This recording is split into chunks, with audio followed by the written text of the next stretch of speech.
Hello, everyone. My name is Shalon Polson. I am Mrs. Colorado 2010, 10 years ago. Seems like forever ago. But today I get to talk to a Mrs. Colorado contestant who will be competing in July. And so I'm going to ask her to please share your name and where you are representing. Hi. Got a kiddo in the background. Yeah, I'm like, out. Hi, I'm Nicole Coveney, and I am representing Highlands Ranch this year in July. Great. Hello, Nicole. So tell me about yourself. So I am a wife and a mother of 3 kids that range in ages of 16 to 6, which is quite a range. And we call the 6-year-old the caboose. And yes, she was planned. And I am a hairstylist in Highlands Ranch, and we're very lucky. We've built my salon in my home. So it's been really great to not have a commute. And unfortunately, I'm shut down right now because of the quarantine, but I'm looking forward to getting back to work soon and getting back to a little bit of a normal life. But right now, I'm really enjoying being with my family and enjoying lots of bike rides and lots of walks. And so right now you're also a teacher, right? Homeschooling. How's that going? I am homeschooling, and it's so funny you mentioned that, Shalon, because normally we do really good with homeschooling. My 6-year-old Jace is an awesome little girl, but we had kind of a rough morning this morning, of course, because I had something going on. But more times than not, it's great. And then my older 2 are pretty much in cruise control. They are teenagers. So I actually haven't seen them in like a month and a half because they've been pulled up in the room the entire time. So, but everything is going great. I feel really blessed. I feel very bad for the kids right now that are probably in age, maybe 4th grade to 8th grade, because parents are having to help them a lot. A lot of parents are having to work still. I've been very fortunate because, you know, I'm able to be off work right now. I'm able to homeschool Jace, and, you know, I'm around to help my bigger kids if they need the help. So I feel really blessed right now. Good. That's great. So tell me, what's your motivation, or what motivated you to participate in Mrs. Colorado? Oh, I'm glad you asked me that question. I think about that a lot. I've been wanting to participate in Mrs. Colorado for years. I think since my older kids were little, I've been wanting to participate. And I think finally over the last couple of years, after having a daughter that has competed in pageants for the past 5 years of her life, I wanted to really jump in and see what it was like on the other side, because I, of course, was pageant mom who was probably a little bossy to her, and I was probably maybe a little hard on her. So it was really great last year when I competed for the first time to enjoy getting to know what it was like behind the scenes of a pageant. So I really wanted to do it for a while. And I think my draw to pageantry is the sisterhood and just a lot of women uplifting other women, because I think there's a lot of misconceptions in pageantry, which I really want to help people get away from, because it really has been a wonderful experience for my daughter Grace and I really want her and my experiences to shine upon the entire pageantry system and be able to get rid of some of those misconceptions. Good. So what is a life lesson that you want others to learn from you? And it could be just anything. You know, a life lesson that I want others to learn from me. When I was a younger lady, I was involved in a really bad relationship, and, you know, there was a little bit of abuse involved. And I want women to know, no matter what they go through in their lives, that they can overcome those negative experiences. And I feel so blessed, like I've already said, that I have such a great husband. I have a great family, and I have a really wonderful life. And a lot of that is because I was able to overcome some negative things in my life and pull myself out of it and start over. And I just want other women to know that they can do the same things, and they can rely on other women to do so, because if we didn't have each other, then we really wouldn't have anything. And I've really noticed that as I've gotten older, to rely on other women to get me through some tough times. That's awesome. So empowering. Very good. Yeah, thank you. So if you were crowned in July, what do you want your year to look like? I want my year to be out in the communities. I want to be in my state, showing other women that community involvement is important. I've seen other title holders in the past, and so many of them have done a wonderful job, and so many of them have taken the sisterhood that is being Mrs. Colorado away from their experience. And I really want to be a part of that sisterhood, and I really want to take the experiences from those ladies and get out in my communities in the state of Colorado and do good in those communities, not only just myself, but with my family as well. I really feel like when you are, when you win a title, that it's not just you, it's your whole family as a Mrs. contestant, and everybody has to be on board. So I'm looking forward to being out and volunteering and showing a big smile and letting people know that I'm there to serve them. Great. Great approach.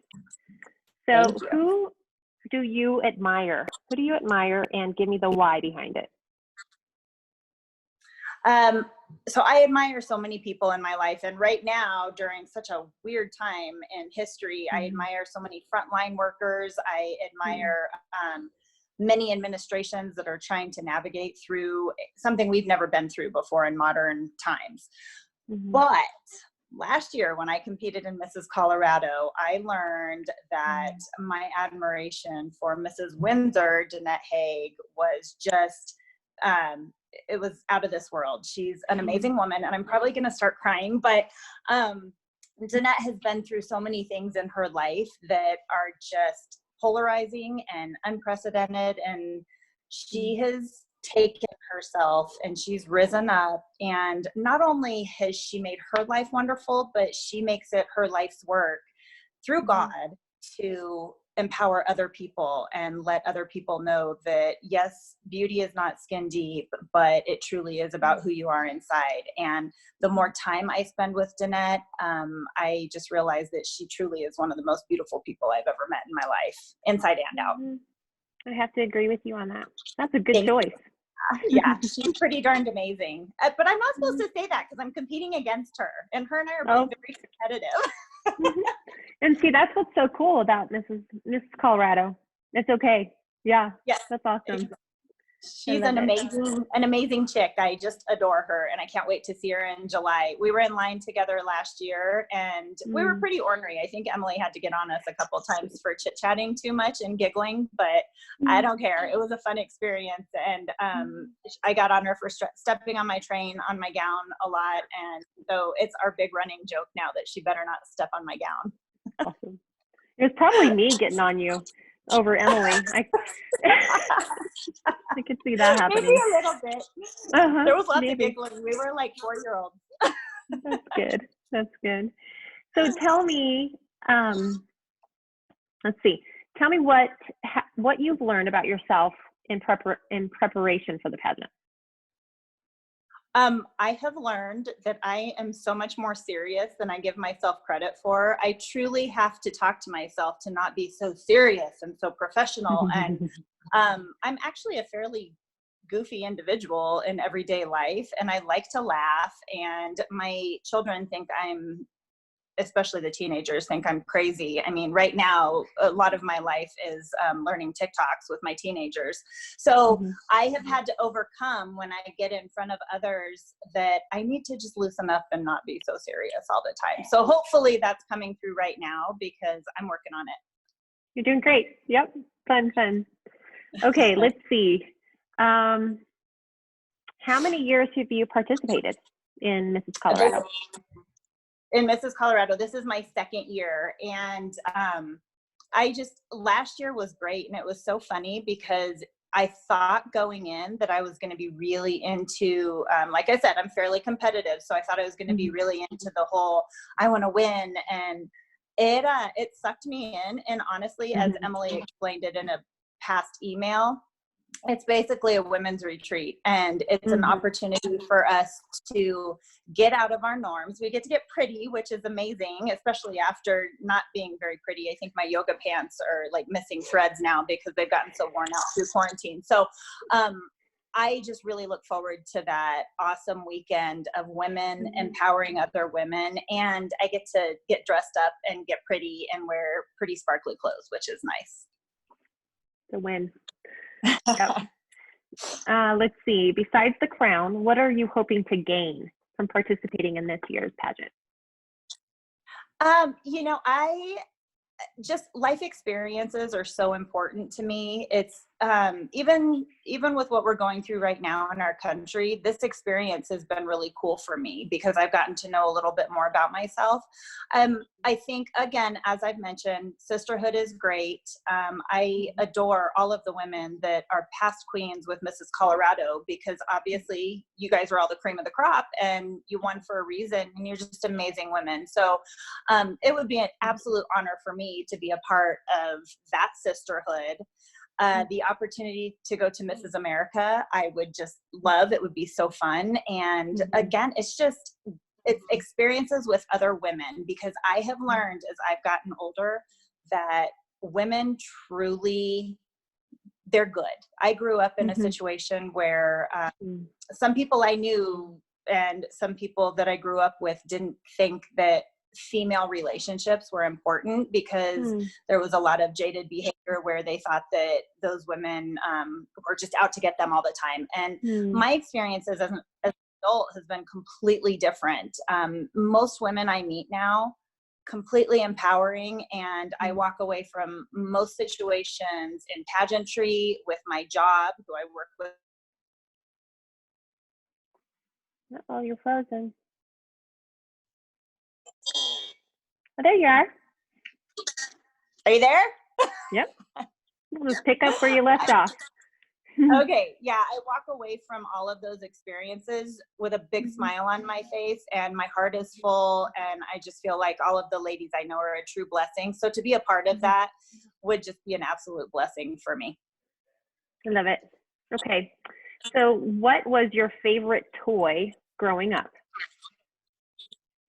My favorite toy growing up was my big wheel.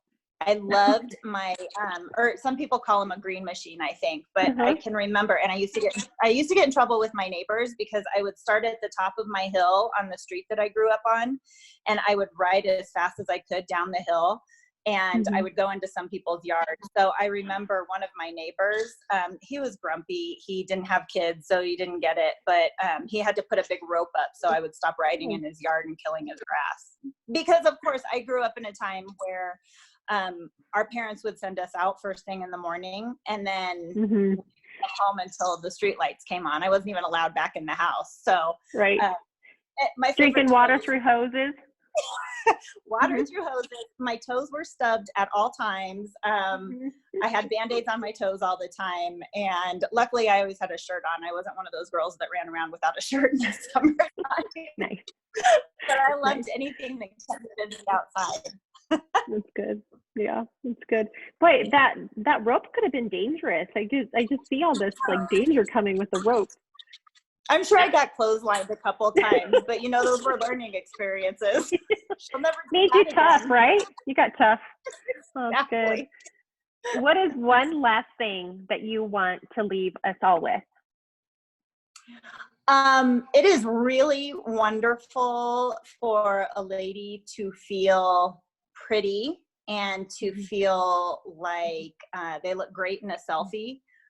But the most important thing that I want fellow contestants, that if I was Mrs. Colorado, that I would want people to take away from my reign as the 2020 Mrs. Colorado, is that it takes a heck of a lot more than staying in shape and being pretty on the outside. It's really important that you're giving your time and that you're giving of yourself on the on the inside, because beauty's not going to get us all anywhere fast, but we have to be community minded as women and as title holders. And I'm going to continue to get out there, volunteer with Sock It to 'em, volunteer with the Komen Foundation, and all of the other 200 plus hours that I have volunteering with my family. That's going to continue, because it's important that people know that pageant girls are not just pretty faces, and they're not just there to keep themselves in shape. they need to be out there in their communities and helping people that can't help themselves. That's great. Well, thank you for giving us a glimpse into who you are, giving us your time. Yes. Thank you for having me. This was very fun. And I'm so excited. I put a dress on today, and I don't think I've had a dress on in a very long time. So I'm really, I enjoyed getting my hair done and my makeup done and my dress on. But if you saw the back of my hair, you'd laugh because it looks like a big rat's nest. But you can only see the front of me. I love it. I keep saying, I told my son I'm a mullet today. I've got business on the top and party on the bottom. I'm wearing yoga pants, so. So yours are getting worn out too, just like mine are. Yes, ma'am. Yes. All right, I'm going to say goodbye to you. Thank you. All right. Thank you, Shalon. Have a great day. You too.